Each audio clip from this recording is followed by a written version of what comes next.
And are we already recording here? Absolutely. Yeah, okay. I wasn't... What?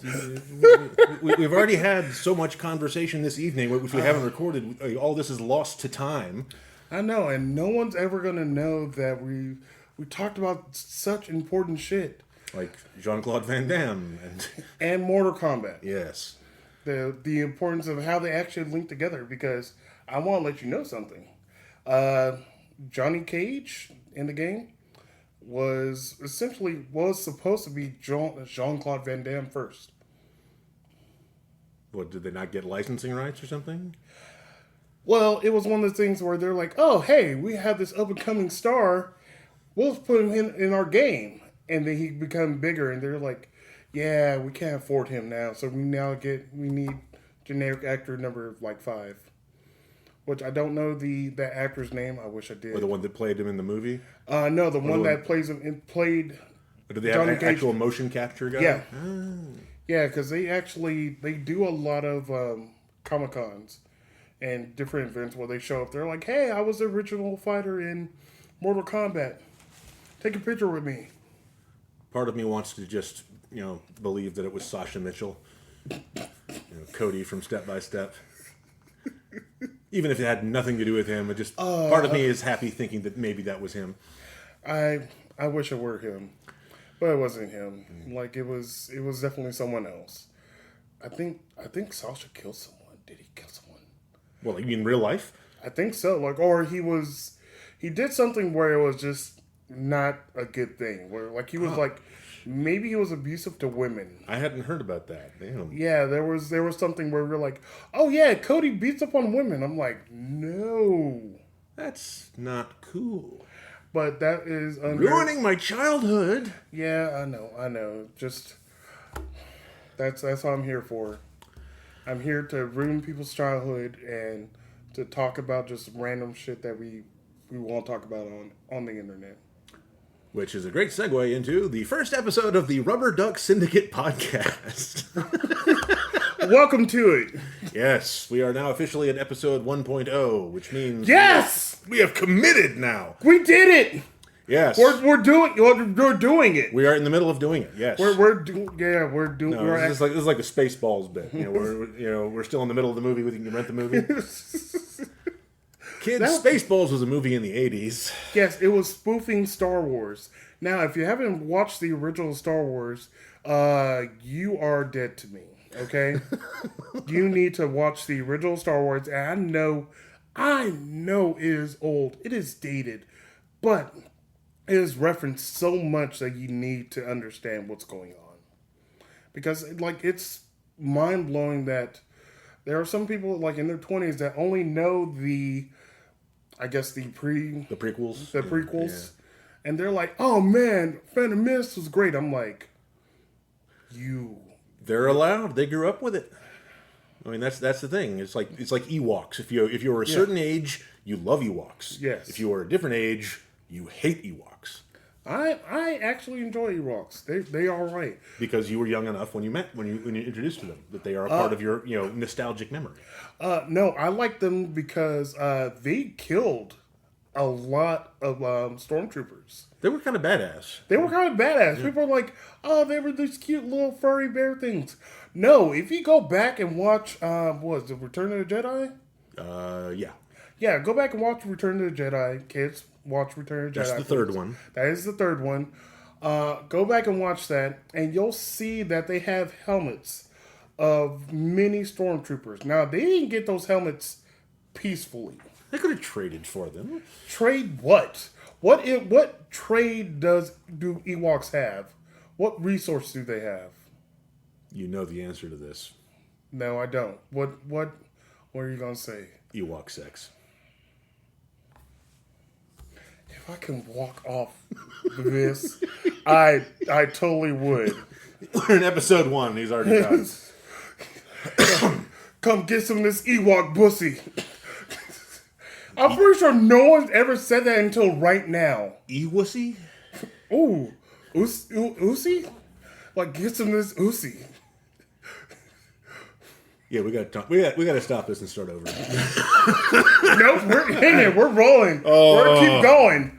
This we are setting the bar for future episodes. You're getting the raw of us just riffing. We have no planned. We have no planned segments at the moment. Maybe we should have planned something. We should, because we think we're hilarious, but we're going to have to watch this afterwards and see ourselves and like, wow, I really said that out loud, didn't I? You definitely did, and we're gonna have to live in it.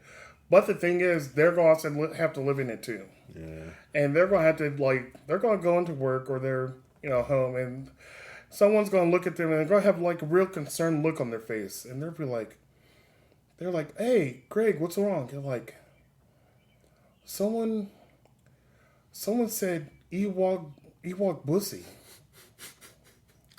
And they're going to have to say, Dad, I'm sorry. No, you're not. And you know it too. You're like, I'm not sorry about any of this. That's just because my parents haven't seen it yet. Well, they will. They're going to become one of the many, many followers of the Rubber Duck Syndicate. Join now. Hit buttons. Do all the Remember things. to like and subscribe. Do we even know what platforms we're going to be on yet? All of them. All of the platforms. We're going. Guess what? We're bringing back MySpace. And GeoCities. And Friendster. I remember Friendster. We're going. You know what? Also Napster. We're going to bring back Napster, Friendster. Emule. We're going to be on not OnlyFans, Only Farmers. Only Farmers. Only That's Farmers. a thing. Like, I think there's a dating site called like Only Farmers or Farmer Hand or something where like it's farmers looking for love. Like rural dating. Something like that. But everyone thinks it's like, oh, it's gonna be some hot farmers where he's gonna have overalls and a six pack. No, this is Jeb. He's 512 pounds. He's at least 6'3", but he only has like 5 teeth. I mean, how many teeth does he need? Oh, but yeah, he only needs the 5, like the 3 up here and then 2 at the bottom. So You can get corn off the cob that way. Yep. So, but also you can, I guess, go to the side so he can hit you with the side mouth and just start licking stuff if he really needs to. Some of that side licking. That's how he licks the side of like Ewok pussy. Just like, he doesn't pay for it though. He gets it for free. He trades a stormtrooper helmet. Because Jeb's a stormtrooper. I don't know. I think there's like height and weight requirements. Like the Rockettes? Yes. They get people lined up. They're like, hey, you want to be a stormtrooper? Get these high kicks up. Get them knees up. I'm not going to lie. I would watch like a stormtrooper Rockette routine. I'm pretty sure they have something like that now because Disney owns everything. So, because I've seen a lot of stormtroopers and Darth Maul and Darth Vader doing crazy dances at Disney parks. So, oh yeah, the theme parks, they have all kinds of shows and like walk on dance routines and stuff like that. I guess. I mean, why wouldn't you? Yeah. So that I guess Disney, once Disney actually listens to this, they're going to take our idea of having a stormtrooper rocket. I guess course kick line, whatever it is. Just a whole Rockette stage routine, but stormtrooper outfits.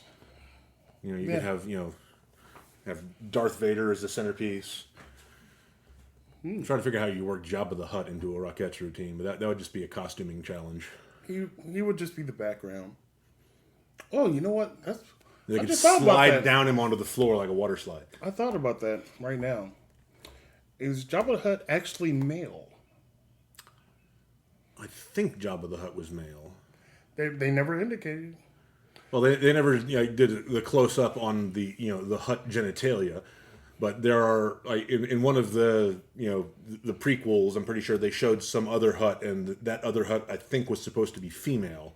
True. Which would sort of imply that Jabba was male because if there are stereotypical female characteristics present in some Hutts, not in him or it.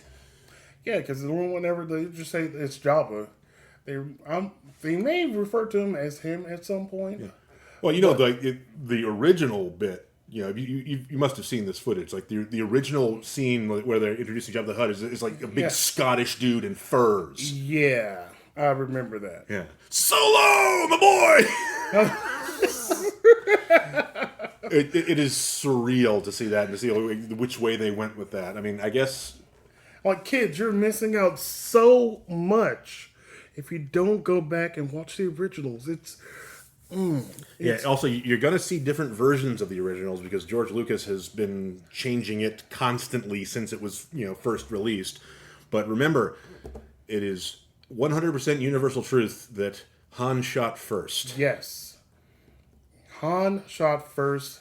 I'm pretty sure there are scientists out there that try to prove that Guido shot first or Han did.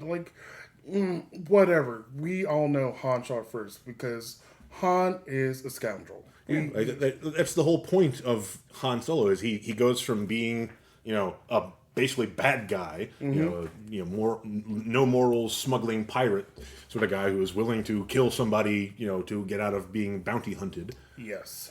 And then he makes the selfless decision to come back and fight the Empire. I mean that's the whole point of having his moral story arc. And if you say that, oh no, he was only ever fighting out of self-defense to begin with, it's like, okay, so wait. He was always a hero. He just decided that he was going to fuck with everybody and, leave for a while and then come back. Yeah, that's a hero's journey. That's exactly how it goes. Yeah. The hero is, he's met with conflict, he overcomes it, and then he fucks with everyone else, and then that's the hero's journey. It's just a new written path of it. That's all it really is. Mm-hmm. But yeah, no, there was another thing. Oh, yes. Ooh, I got a tidbit for Star Wars. All right, I think we found the theme for the first episode here. Yeah, I know. Stuff that Disney's going to sue us for. Definitely. But they're definitely going to sue us for what the music was called in the original Star Wars. This is canon. This is canon, folks. Yes. And I love it so much. The Cantina Band. I can never remember the name of the band. It's somebody and the something somethings. There is an official name for the alien band in the Cantina. True. There's a name for that band. I'm pretty sure there are people that have more knowledge than both down your lives. There's someone in the comments already that is correcting us, or at least providing the correct name. Yes, thank you, because they're like, it's this, you dorks. And we're like, yeah, okay, guess what? I get Sexo too, so... It's like, I feel like not knowing the name of the band is almost enough to offset the fact that we know what the music is called. Yes, and, folks, it's called jizzing. Jizz music. Is jizz music. It's supposed to be like jazz, but with aliens. Yeah. And apparently they picked this term before the more commonly associated term jizz was popularized. Yes. So this is not actually their fault, but they did commit to it in writing. And we can't get faulted for it because we're using in the right context of the music called jizzing. Yeah, everyone loves jizz. Yeah, because, when you walk into a place, you're like, you know what? I want, some jizz in here would be great. Freeform jizz. Ooh, freeform jizz and some, loud jizz or, some soft, subtle jizz. You don't want to be overwhelmed by the jizz. No, you don't want to be overwhelmed by the jizz. Too much jizz is just too much. Sometimes you need to calm down on the jizzing. Yeah, my parents can never watch this episode. Hey, they just watch us be in a relationship already. Oh, you mean the improv thing? Yes, they already watch us be in a relationship where we want to be polyamorous. That was a great suggestion. Thanks, Adam, for that suggestion. Yeah, I was waiting for anyone else. It's but he's like, polyamory! I was like, anyone else? And they're like... Mom, Dad, you want to know? Yeah, so my parents were in the audience for an improv show, and O and I ended up being a couple who were exploring becoming polyamorous with, 3 or 4 others? Yeah, I just wanted 3 others. You want to introduce Riley. Hey, I have to have some input here. Yeah, with the knots and bullshit like that. I like the knots. That's a great thing about improv, folks. As much as we love doing it, trying to explain it sounds so out of turn because, like, we'll tell you exactly what happened in the scene, but when you're not there, it just sounds weird as hell. This is why people think improv people are weird, because we're fucking weird. We actually are, because we're just letting shit just flow through our minds and we're like, how should I feel about this? What can I do? How can I make this scene even crazier? And then, we'll just bring in some extra shit and go from there and like it. And, you can't say no. Yeah. So it becomes... We actually didn't have a single dick joke in that routine, did we? No. We were referring around it, but we never actually, defaulted to our usual level of humor. No, we... Technically, we were doing high-class comedy with that whole bit. Well, we did, but also I referred to, like, every... open Other up. parts of the anatomy. Yeah, I was like, just Okay, open so up. maybe not high-class. Like, it was a different class. It wasn't high class. It was just a different path that we took. So, like, instead of going the normal, just, like, dirt road, dick, vagina path, like, we take this, like, crazy alleyway and, talk about orifices. Just because, we could. And ropes. And, stew. And what else? There was something else. Camping, there was stew. There are rope grades. Yeah, different grades of climbing rope. REI. The Ashley Book of Knots. Yeah. It was so much craziness that was just laid out there that it just made it enjoyable. It was fun. I liked it. I think we traumatized my parents, though. A little bit. I think they were more traumatized by the fact of when they were introducing the show, and they were like, "Hey, this is hey, welcome to the show. We have this thing called the Key Party. If you're older, you know what a Key Party is." And your parents are like whispering to each other. They don't know what it is. Apparently, my mom genuinely did not know. She's, she is old enough to have been through that whole time period when swingers and key parties were a thing. I guess they might still be a thing. I just don't know about them. Oh, no, it's much more out in the open now. So before, I guess, they would have to keep, you would have to get people that were cool. They were like, "Hey, we're going to do this thing. We're going to have keys, put it in there, maybe pull out the keys." And you have to get the okay with your wife. And then you go from there. Now you got a big, instead of a fishbowl with keys in it, now you got a filing cabinet with medical histories. Yeah, because, you have to know what's going on with other people. You don't want to catch something and you were like, "Oh, who did I get this from? I don't fucking know." And now you're like, "Oh, now I got this fire crotch." Yeah, doing detective work to figure out why it burns when you pee is just adding insult to injury. What? No, it's just the insult to injury part. I was like, yeah, that lines up. Yeah. No, it's much more, I guess, not frowned upon anymore. Because there's a lot of couples that are like polyamorous, where they're like, "Oh yeah, we're a straight couple, but a woman may have a boyfriend on the side." Or she's like, "Oh, I'm fine with my husband getting some every so often, but he's going to keep coming back to me." Oh, like the actress that I have repeatedly pointed out the amazing eyes on, Alexandra Daddario. Apparently, she and her husband famously had an open marriage. Oh, cool. Which, I did not know until I saw some report that apparently she was now pregnant, and so that of course there were internet jokes about that, but apparently they were just in that kind of relationship, and it works for them. Yeah, it works for them, and some people they were like, "Oh, that's." I was like, "You know what? Don't yuck someone else's yum. And if they're into that, cool. As long as they're being safe, all right. If they're not hurting anyone, be free. Do what you want." Everybody can consent. Everybody does consent. Mm-hmm. We're good. Yeah, because that reminded me. There's I haven't watched the show, but I've just seen advertisements on whatever streaming service. I forget the name of it. Sorry, but there's two couples, both men, women, that are just with each other. They're just all together. Just like a group relationship? Yeah. Mm-hmm. And they're like, "Oh yeah, we're totally fine with this. We met, whatever amount of time ago, and we just kind of figured yeah, we'll be in this relationship with this other couple, and that's how they work out. I was like, hey, good, go for it, have fun. But there's so many people that will just be like, oh, I can never do that, and they're like, okay, you can never do that. What You about never have to. Yeah, what about your spouse? And they're like, oh, I'll never do that. But then the husband or the wife will be like, yeah, I'll totally fuck Michael B. Anthony. Yeah, they definitely would. or what was that woman's name? Who's again? Michael B. Anthony? You don't know Michael B. Anthony? Were you trying to say Michael B. Jordan? Or Yeah, that too. Him. All of them. That other black dude. He's the same one. He's just a knock. He's just a knock off. You combined Anthony Mackie and Michael B. Jordan and created a new black celebrity. All black people look alike. That's what happens. You racist.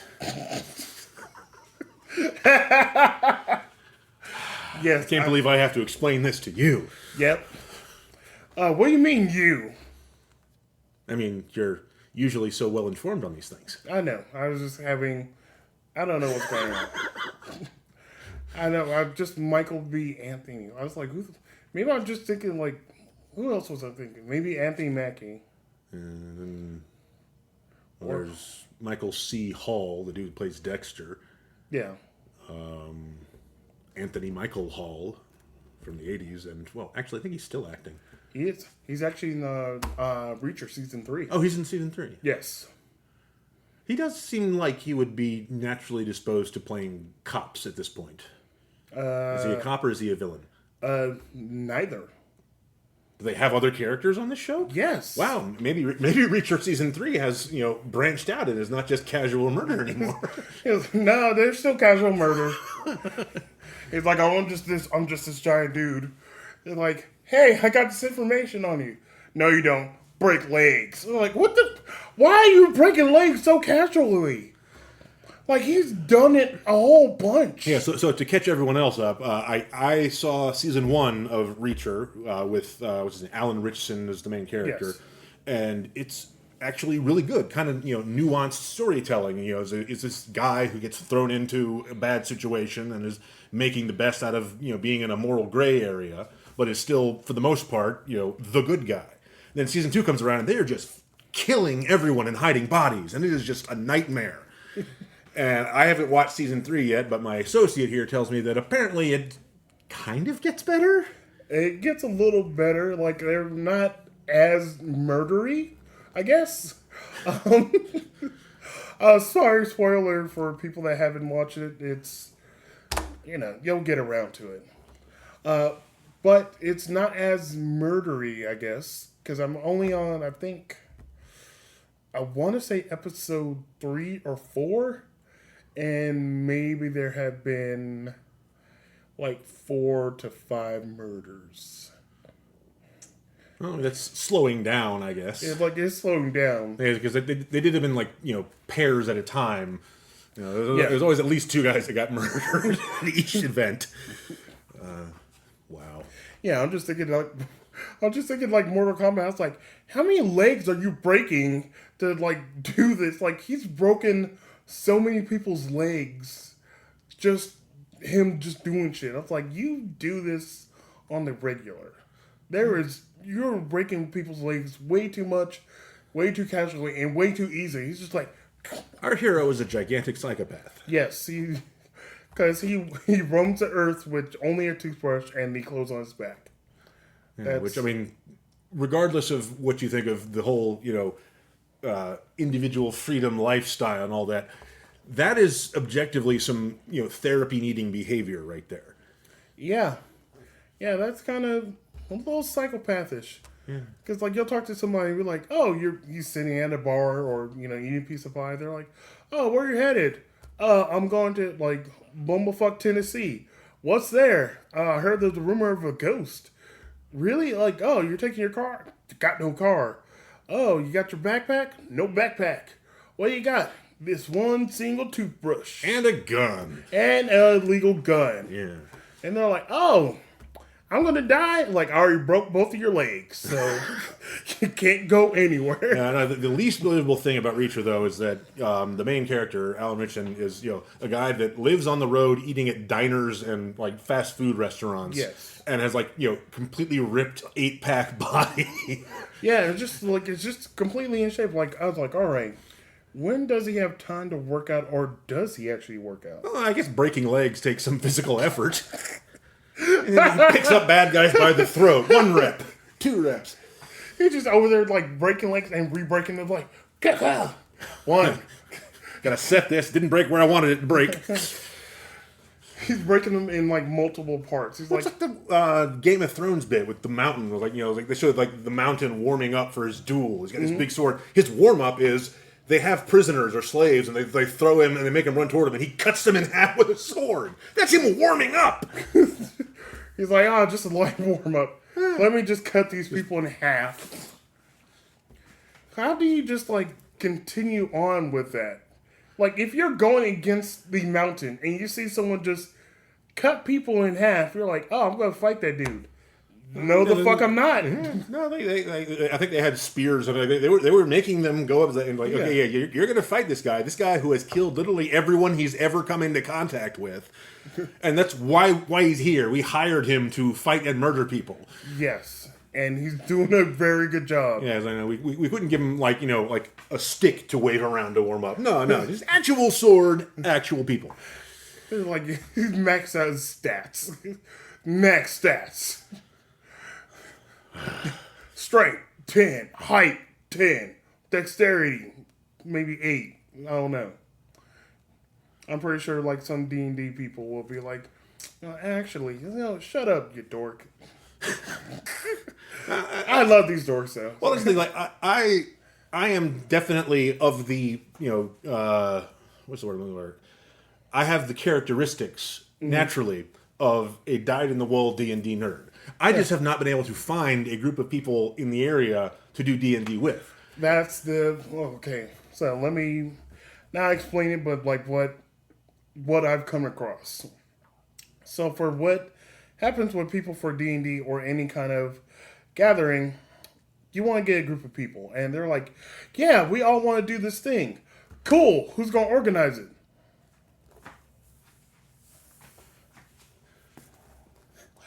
Everyone's waiting for you personally to step up. So one person is like, hey, I'll organize it. Cool, great, you'll be the dungeon master. You're like, why? Yeah. You're like, okay, cool, I'll organize everything and get everything together. What night is going to be great for everyone? Everyone is all over Monday, the Wednesday, Friday. And you're like, okay, a majority of people can do Thursday. And then you got fucking Tim. He's like, I can't do Thursday. Tim, what do you got going on Thursday? I just can't do Thursday. Tim, what the fuck you got going on Thursday that you can't do it? Everyone else is on board except for you. That's my porn night. Fuck you, Tim. Move your porn night to Wednesday and then join everyone else. That was a very specific anecdote you just told. Hey, I get into fucking details. Improv fucking taught me that. Details fucking matter. Yeah, that's people have just one porn night? Hey, if he's going to OnlyFans and there is one person that streams that night on Thursday night, and that's this is live porn night. Yes. Okay. So that's when he knows when that person's going to be on live, and that he can throw his money at them so they can do whatever freaky thing on on camera so that he can get off. Tell them that he's loved. Yeah. Oh, that's so sad, but it's actually so true though too. But no, he knows that Thursday night is that thing. It's like, okay, Tim, fucking get a different night or get a new person on OnlyFans. Invite your OnlyFans to play D&D. Yeah. Oh shit, that's a fucking money making idea. Hold up, we'll get back to that. I'm going to set that to the side. The idea of porn star D&D campaigns. I mean, that would just no joke. That would be fun to watch. I'm gonna grab that in there. I'm gonna put that over here. We're gonna talk about that. Set that up. We're gonna talk about that a little bit later. But back to what I'm thinking about. So you organize and get everyone together. You're like, okay, cool. We're all going to play on Thursday nights. I'm going to be the dungeon master or game master or whatever it is. Thursday comes around. 2 people call out because they're like, oh, I'm tired. oh, I couldn't get a babysitter. Like, you knew about this weeks in advance. Get your shit together. And then you have to reschedule again, and reschedule again, and reschedule. Then you finally get everyone together on that one magical night. And then everyone just fucks right the fuck off. Trying to create this, like, badass super character. He's like, I've got this campaign in my mind. You're over here creating this fucking crazy ass character that is not going to matter much down the line. You can max out your stats, do whatever. Cool, let's get this started. So for like 3 to 4 hours, they're talking about their fucking characters and doing bullshit. Then you finally start getting to the campaign, and you're like an hour into it. Like, oh, we've moved. We're just in the tavern. That's all we got. And then you try to get everyone together again. Missing out. Doing this. I'm busy. I'm on vacation. Oh no, I'm sick. No, she's going to do a special thing on OnlyFans right now. I need to watch it because I got such a hard on for it, and see how it costs so much. Yeah, we know. What the fuck ever. So you got so much going on with these people. This actually happened to you, didn't it? No, it did not. This is all hypothetical. I'm collecting all the knowledge from other friends who have been in this situation, and just kind of putting it all together. So you finally get a campaign going. People drop off, but you finally get it going, and you actually get people who constantly show up. But you get to a point where they're like, oh, this is getting boring. Let's start a new one. You're like, fuck you. Fuck right the fuck off. Do better. But essentially it just boils down to the like, hey, we all want to do this thing. You want to be in control of it? No. You want help? No. You want to just make a badass character and just start slicing people? Yes. You're like, don't. That's why so many people that are game masters, dungeon masters, or whatever you want to call it, are pissed off because there's so many people that just want to participate in the game but don't actually contribute. Yeah, this is why there's I think it might be a meme, or it might just be from one webcomic that I used to read years ago. Mm-hmm. Pretty sure it was Something Positive was the name of the webcomic. But people were getting off task, or basically screwing around playing D&D, and the dungeon master got to the point where just, all right, rocks fall, everyone dies. Which is a great way to end the campaign, I think. It's, okay, yeah, we found the culmination of all the joy we're going to get out of this. Rocks fall, everyone dies. Well, nope, rocks fall, everyone dies. Well, I got this ability. Nope, the rocks fall straight out the sky. Well, I got this strength, and like, no, this rock weighs over 3 tons. Magic rocks. Magic rocks from the sky. It kills everyone. It destroys everything, and nothing survived. Yeah. Total cataclysm. The continent is gone. Yeah, we can't even have another campaign here because of you. This entire nation was just crushed. It does not exist. I can breathe underwater. You can't anymore. You can't breathe in rock. You can't breathe in rock. But yeah, it gets to a point where the person running it just gets so frustrated with people that are coming in and out and not really fully invested into it. They're just kind of casually playing it. So really the problem is you need a better class of friend. True. That's the thing. You have to get friends that are really dedicated to doing something. Like this podcast. It sure is something, isn't it, folks? It is. It's lovely. Because I enjoy doing this. Yes, we're going to change the internet with our witticisms. I guess we could. Like other people have, so why can't we get in there with our I swear, if we go viral on Reddit or something like this, no one's going to be more shocked than me. Hey, believe it. Believe in it. I believe it when I see it. Well, fucking believe in it right now, man. We're going to blow up on wherever the fuck platform we're going to be on.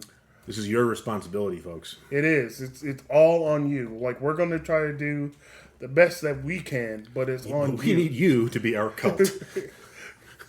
We need you to be part of the syndicate.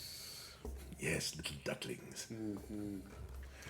Have we decided that ducklings is what we're going to call people that watch this? Hell yeah, we're gonna call them ducklings.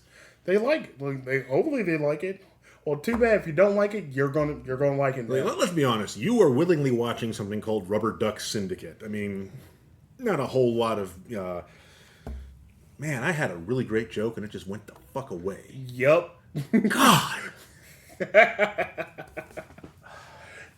No, it's not gonna be back there. No, it's gone. It's gone forever. I don't even remember what I was going to approach saying. I'm assuming it's gonna deal with something with ducklings.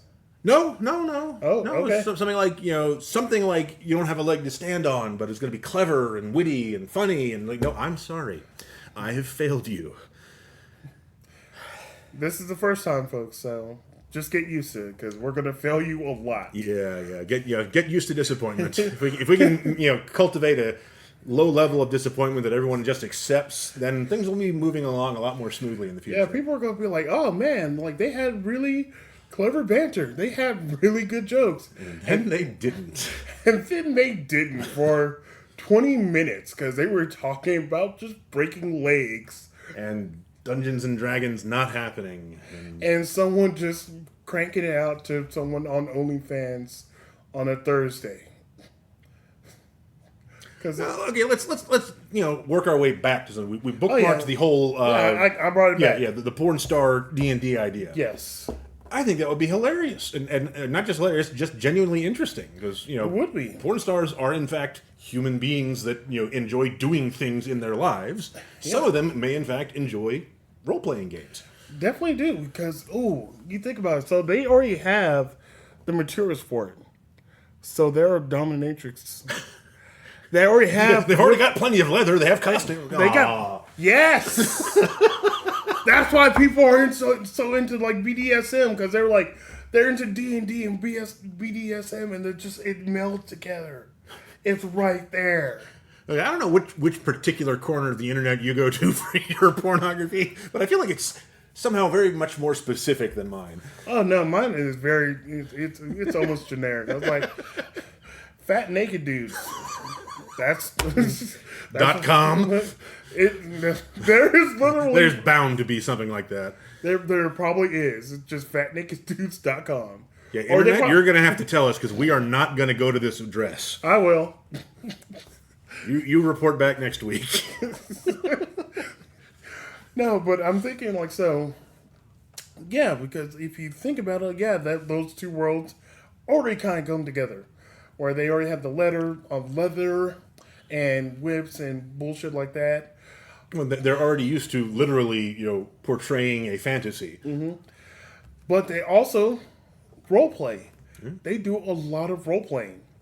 So they, when they're doing the role playing, they're creating a scenario or situations just off the rip. So these porn stars, if you kind of think they're dumb, they are not. They're making so much money off you that you don't even realize it. You're like, oh, there's a reason people do it consistently. Yes. And, I'm not going to, speculate as to whether like the industry as a whole is abusive or whatnot, because I'm sure it is.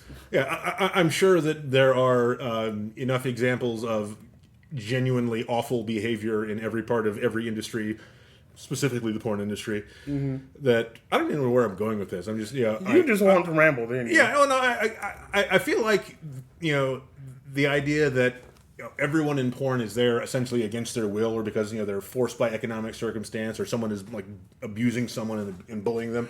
Yeah. I mean, it can't be everyone, can it?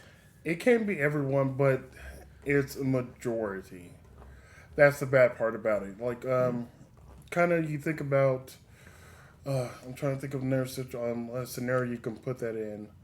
All right, so say we'll put it in a situation like this. You're at a rally, 100 people there. You're there. You're like, yeah, I'm rallying for this thing. Cool, I'm here. Is it Trump? I didn't say that. I had no affiliation. I didn't say whatever affiliation it was, but just say there's a group of 100 people. It's a monster truck rally. Sure, we'll do that. So it's a monster truck rally, and you're in the group of 100 people, and they're like, "Oh, these are most of our dedicated fans. These 100, cool. Yeah, yeah. But if there's like, say, 10 of them that are just, straight up Nazis, yeah, everyone's going to think that you're Nazis. Even though you're not. You're like, yeah, they're still associating in that Right, group. but yeah, that's the I forget what the quote is. Like if you're at a dinner table, if there are 10 people at a dinner table with one Nazi, then there are 11 Nazis at a dinner table. Yeah. Yeah, so it's kind of the same thing with, like, I will say, maybe the equivalent, like, say, for the porn industry.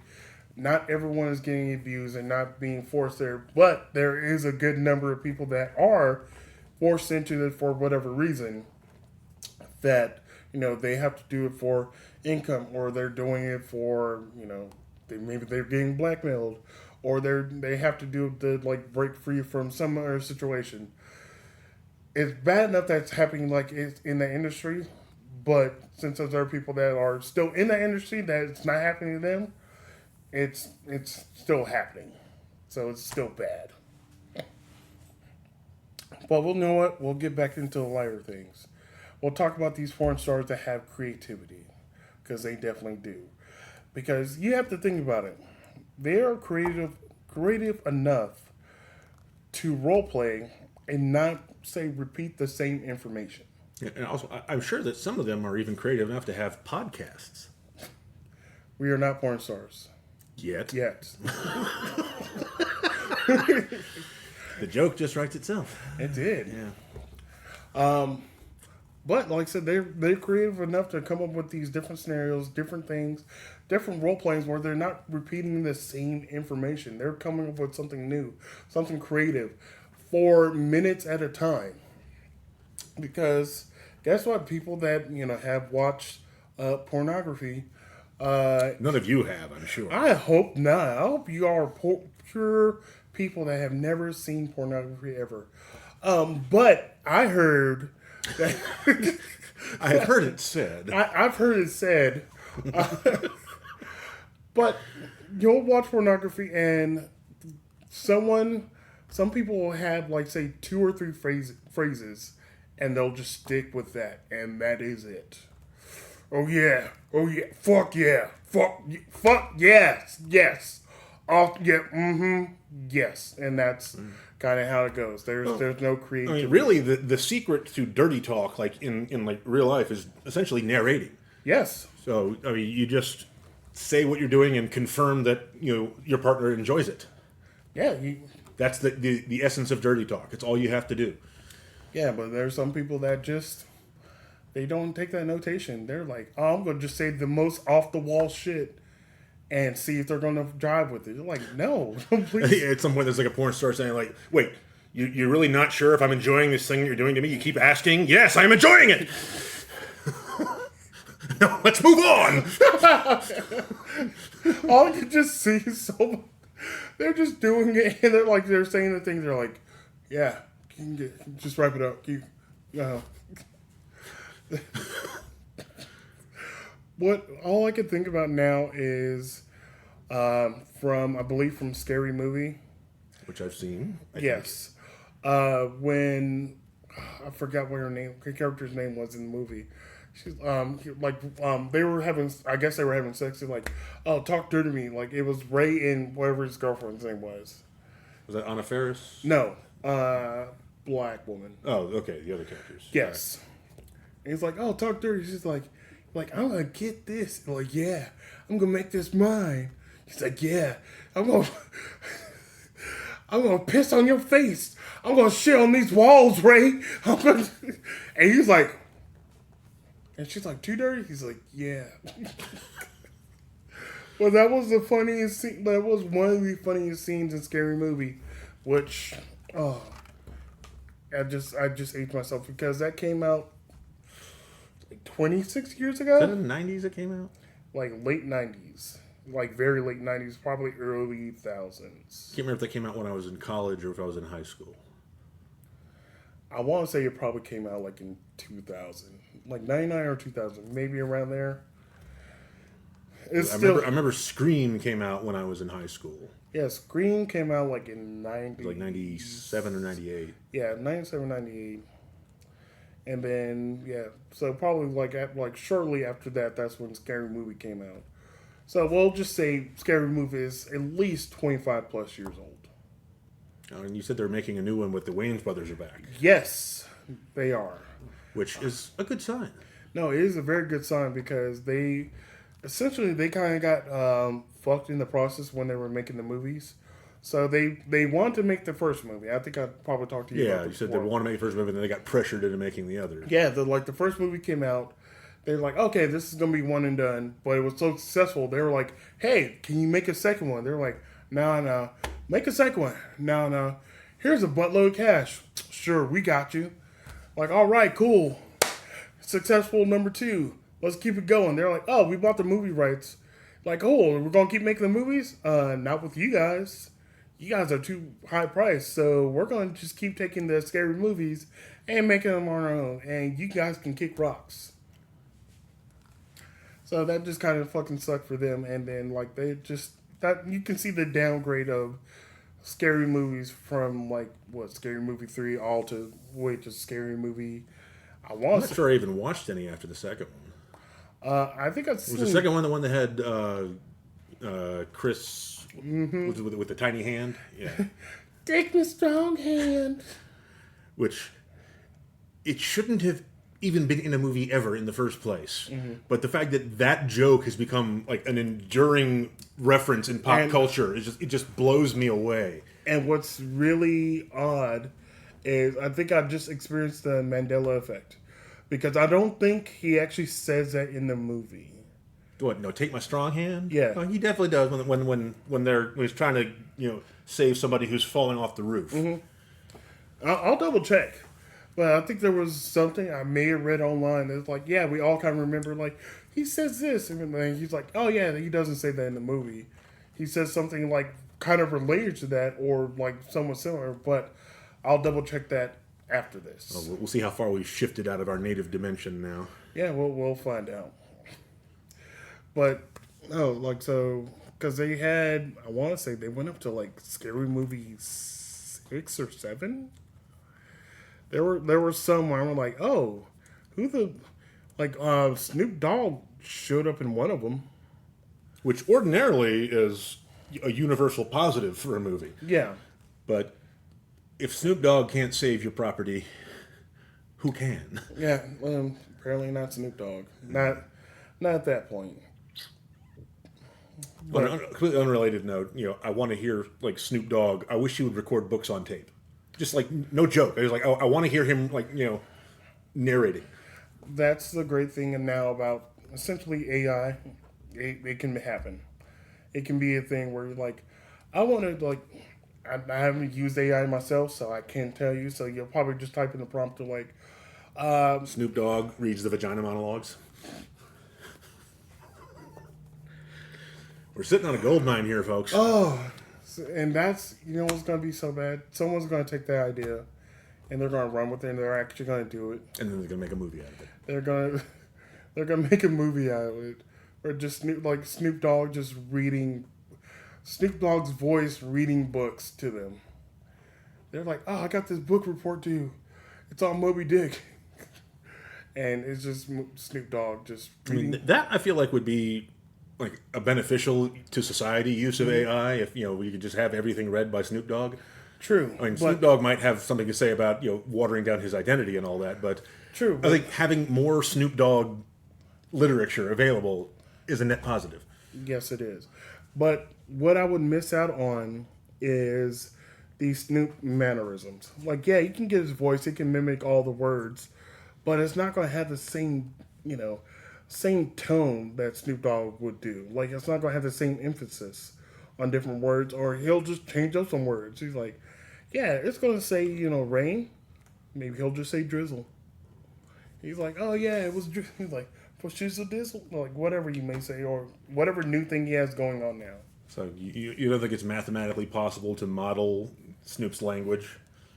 Ooh.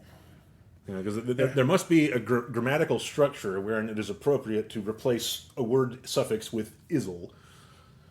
They're true. Like that is true. So there might be some very intelligent person out there who can actually figure that out, and they're like, oh, let me go through 20-something years of Snoop Dogg's videos, recordings, interviews, all that, and take his mannerisms and put all that information into AI, and then And now this is like a 103 level college linguistics class right here. I mean, this is like like the grammatical constructs of Snoop Dogg's linguistic style.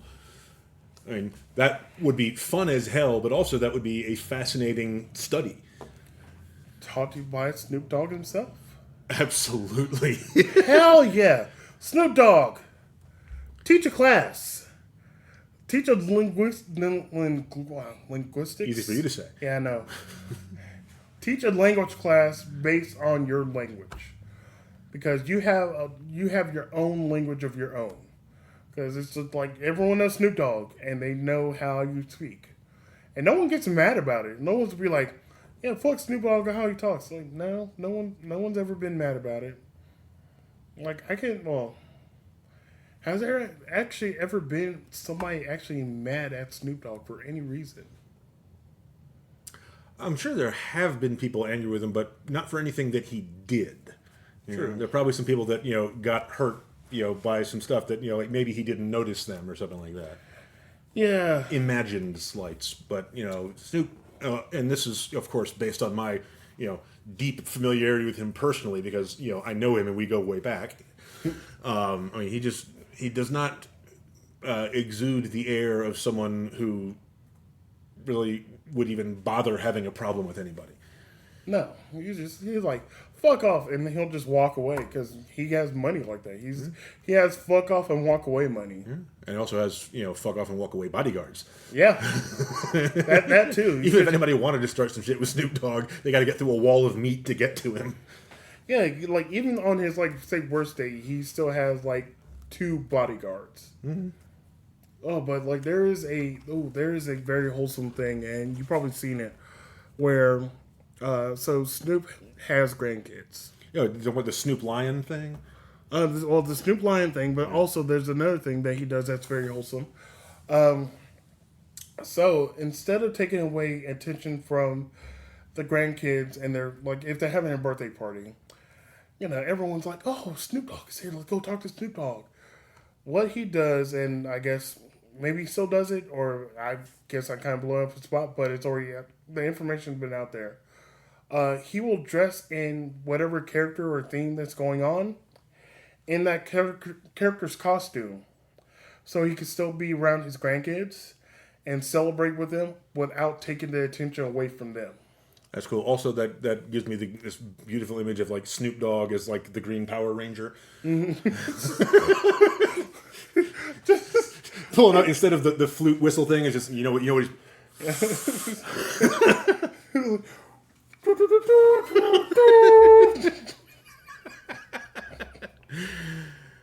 We should be in charge of Hollywood, really. Snoop Dogg, the Green Power Ranger. Another phrase that has probably never been said before, or maybe it has, but never actually recorded. You're welcome, Internet. Yes, please do with that what you will. We got to start, fan campaigns for this. Like, everybody write a letter to Snoop Dogg and to Konami. Who the hell owns the Power Rangers? Bandai. I believe Bandai still owns the Power Rangers. Bandai is one of those huge Japanese entertainment companies and entertainment and toy companies, because that's the whole point of those shows, is selling the toys. Yes, that's how they make all the money. Because that's how I'll say the original. Some of the originals got kicked off of the I guess first or second season of the Power Rangers. So Jason, Zach, and Trini. Jason was the red one. Yeah, the red, black, and yellow ones. Red, black, and yellow. Apparently, they're like, the first season or mid-season was very successful. They're like, hey, it's a hit, cool. And they went back in negotiation. They're like, hey, can we get part of the toy sales? And they're like, fuck, right the fuck off. Get the fuck out of here. So they replaced them. Yeah, I believe it. Yeah, so that kind of sucks, but and they talk about it. They're like, yeah, like we went in and they said they wanted to go in and negotiate to get more money because they're like, yeah, you guys are making millions off of us. We're getting paid, and they were getting paid something like ridiculously low at the time, maybe like $5,000 like a I week. think like the whole cast basically got screwed. Oh yeah, they definitely did.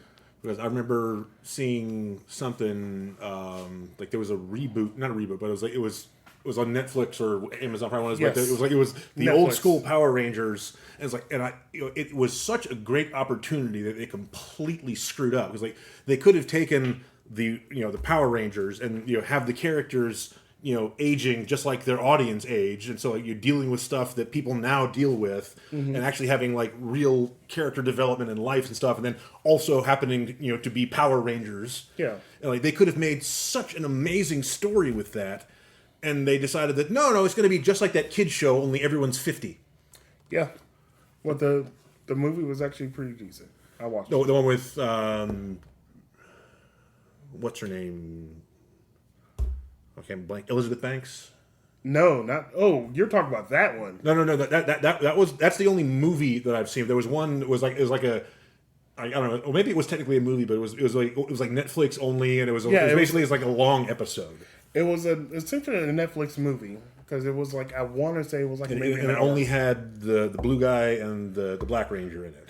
The original blue, the two original ones, yeah. The original blue, the original black, and then the replacement red, which was Rocky, and then the replacement pink, which was, I believe, Catherine? Yeah, like I vaguely remember the very first ones. That's it. And then they did a clever move since the original Yellow Ranger died in a car accident years ago. Yeah, I remember reading that.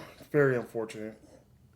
They made it where it's like, oh, she had a daughter before, she passed away, but they didn't talk about the car accident. But like, oh, I guess like in the movie, she sacrificed herself to do whatever. Yeah, which I mean is a major step in the Power Rangers world, because I don't think anyone has ever died in Power Rangers up until that point. There might have been maybe unless you count like the monsters. Yeah, the monsters. Like there might have been like one other one. Yeah, nobody that had like a name or a human face ever died, I think. We'll check on that a little bit later. So, someone report back to us. Somebody like whoever's a big Power Ranger fan, please report back to us on that. But they did a smart move, having her daughter become the new Yellow Ranger, and there was just all of them like fighting. I was like, oh, cool. That is, they give everyone the nostalgia berries. They're like, hey, you remember all this? Here you go. We're going to give you all the nostalgia. Did they have Bulk and Skull? No. No. See, that was like, I don't know what happened to those two actors, but like the fact that they didn't even have any reference to them at all, like, come on. I think they may have referenced them, but they were not in the show or the. Was it a movie or was it like a miniseries? It was a movie. Okay, I think I must have watched part of it and then just given up on it because. Yeah, it was a movie. It was definitely like an hour, I believe, like a little bit more than an hour. No, like it was definitely more than an hour. It was like maybe 100 minutes probably. So definitely like something with like movie length, but they just kind of did it where like, hey, you guys were original fans of the original ones. Here you go. We got something for you. There you go. Have at it. Yeah, but that just it annoys me because they could have done such an amazing thing with like a cultural touchstone for like a huge number of people. Mm-hmm. I mean, I wasn't like a big fan of it when I was a kid. I remember some of the first ones, but I mean, I've forgotten who's who in at least some of the situations. Mm-hmm.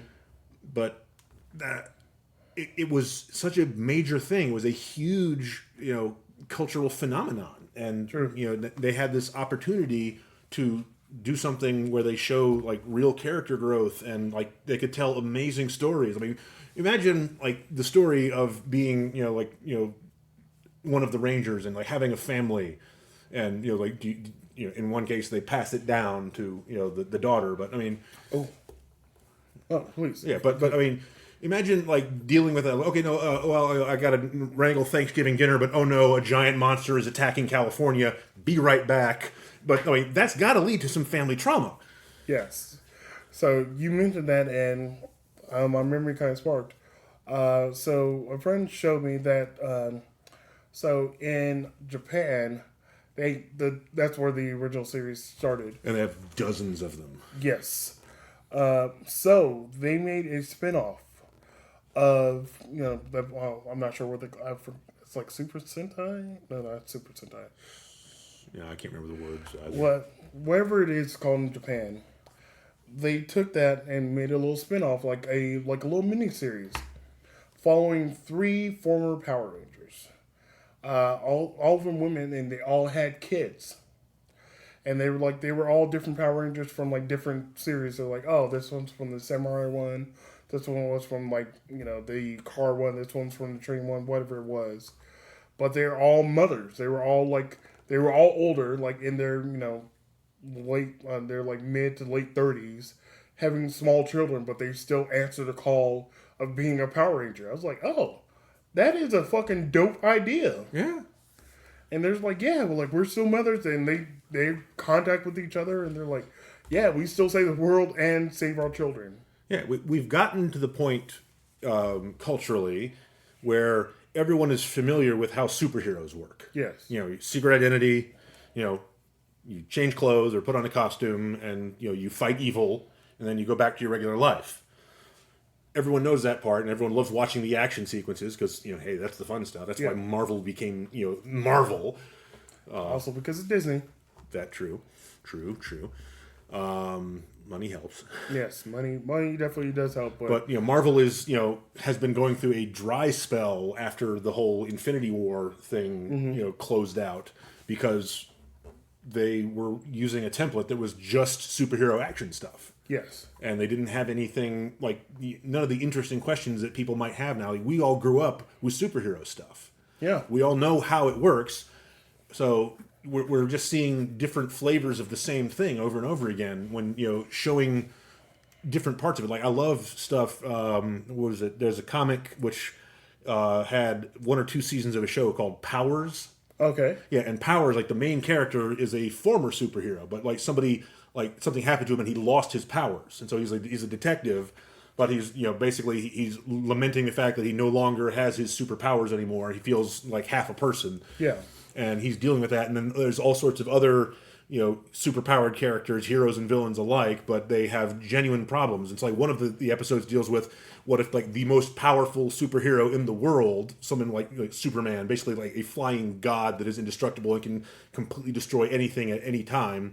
What if he gets Alzheimer's? Oh. What if he suddenly loses track of who's the good guy and who's the bad guy? How do you deal with that? And that is fascinating, and that was amazing. And sadly, that was the last part of that series. I think obviously there's way more comics and things that they could draw from. I don't know if they were based on comics for the script or if they just took the characters and came up with new script for the series. Mm-hmm. But they, as far as I know, they didn't continue the series after that. It had the main character was played by Sharlto Copley, who is one of my favorite actors because his name is Sharlto, which is a fantastic name. I've probably seen him before. Yeah, you know who he is. He's the guy who was in District 9 or whatever it was. The main character. The dude turned into the alien. Yeah, he's a South African actor. Okay. Yeah. Yeah, his name is Sharlto, which is a delightful name. I would love to have that name. I will just introduce myself to just random people. Well, my name is Sharlto. Sharlto. It's a marvelous name. It is. It's a lovely name. But yeah, going off what you're talking about, say the most interesting thing about say Peter Parker. I say Peter Parker, everyone knows who that is. It's like, oh yeah, it's Spider-Man. The Spectacular Spider-Man. Or the Amazing Spider-Man. No, there was, back in the day, they had the comic, the full title of the comic was Peter Parker, the Spectacular Spider-Man. Oh, okay. Yeah, which they could have shortened it, I think. They probably could have. But, yeah, that thing's going. Maybe it will pick up. What do you know? But the amazing thing about Peter Parker, aka Spider-Man, is not always so much his powers, it's what he deals with on a day-to-day basis. He's like, hey, I'm broke, I need money, I can't eat, I can barely live, I can barely afford where I live. I have a love triangle. I'm also not in a love triangle. I have to graduate college. We get so invested in what his issues are. We don't care about him fighting the Sinister Six. We do care, but say what you will about Stan Lee, because there are definitely a few bad things we can say about Stan Lee. But with Spider-Man, like he knew exactly the way to go with Spider-Man. It wasn't about the guy. It wasn't about the guy in the costume. It was about the guy under the mask. Yes. And that was like how all the writing started with Spider-Man, and that's what made Spider-Man like the most relatable and enduring character in a lot of comics history. Yeah, that's why he's like essentially. When people think of, like, say, superheroes or heroes in general or people from comics, it's always Spider-Man and Batman. Yeah. Batman, although Batman has changed from what he once was. The original Batman, like the old school Detective Comics Batman, he carried guns. Oh, shit. Yeah, he was not afraid to shoot people and kill them. And the whole, badass that, is absolutely 100% against killing, which is not so consistent throughout the storytelling. Yeah. We're both thinking of the same video. Yeah. They're asleep. But he has changed a lot from this sort of vigilante, like avenger of the common people, to now he's like a stand-in for police brutality. Yeah, I mean, there's a lot of overlap, and like the some of the people that are fans of Batman are fans of Batman because he's allowed to beat the shit out of bad guys, where cops would be restricted from doing that by the law in theory. And well, a lot of other people pointing out, they're like, yeah, Batman is beating up on these thugs that are doing bad and bullshit like that, but he doesn't give like. All right, so I'm trying to put it together. So yeah, they attack him. He's defending himself. Blah blah blah. But there's also sometimes like he just goes to their warehouse and just starts fucking beating everyone's ass. Like, what happens in this warehouse? Like, this is just a dude that was working. This is an Amazon warehouse, man. Quit it.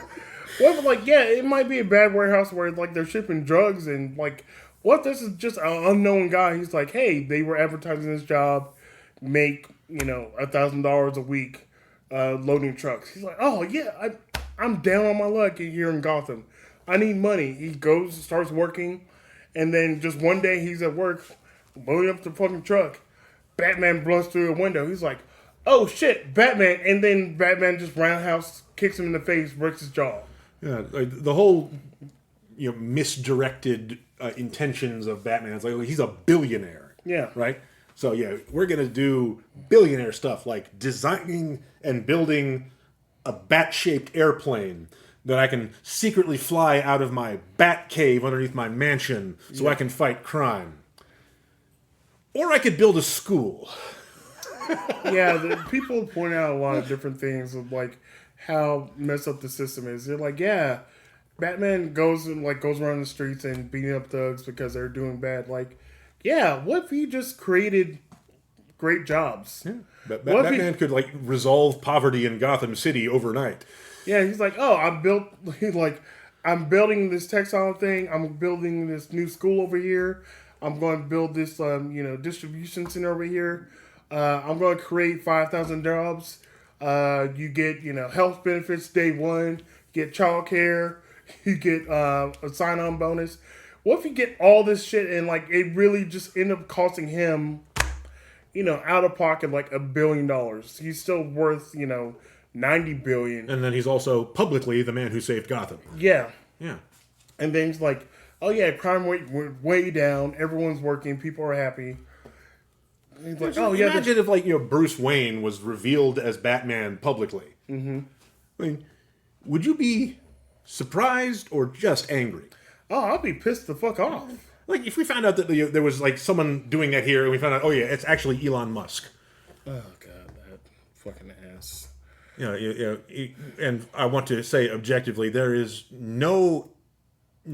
absolutely nothing at all to link any kind of coolness, i.e. Batman, with Elon Musk. Elon Musk is anti-Batman. He's anti-Batman and not cool at all.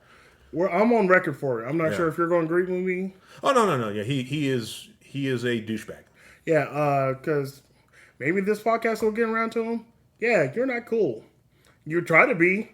You got yachts and big-ass houses and, 12 kids and, you're trying to have sex with all these women. But guess what? we heard you got a botched, penis surgery, so that makes you uncool. I haven't heard anything about his penis, and I'm frankly glad.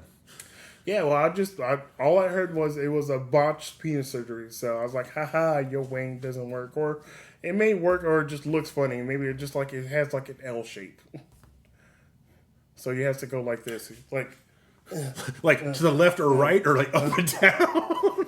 You have to move like a knight. Okay, folks, you know what? That's a great time to end. That's going to be our podcast. Thank you. See us next week when Elon Musk throws us in the dungeon.